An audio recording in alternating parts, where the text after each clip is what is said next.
This channel does not promote any violent, harmful, or illegal activities. All content provided by this channel is meant for an educational purpose only. তৃতীয় পক্ষ যদি ultimately কার অঙ্ক কতটা বদলে দেবেন, vote কার কাটবেন, এর উপরে তো অনেকগুলো আসনেরই ফলাফল হয়তো ইধার উধার হয়ে যেতে পারে যদি তারা ঠিকঠাক মতো করে নিজেদের প্রচার করতে পারেন বা নিজেদের বক্তব্য তুলে ধরতে পারেন।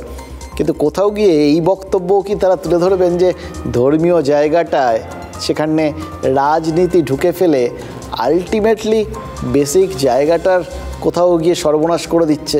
সুতরাং তার যে একটা পিওরিটি দরকার, তার যে একটা নির্দিষ্ট পবিত্রতা দরকার, তার একটা নির্দিষ্ট লক্ষ্য দরকার এবং রাজনীতির বাইরে থেকে নিজেদের ক্ষমতার টানাটানির বাইরে আরেকটা তৃতীয় পক্ষ থাকা দরকার, যারা আগের মতো আসল জায়গাটা ধরে রাখবে, তারাই আসল খাঁটি, এটা বোঝানোর চেষ্টা করবে।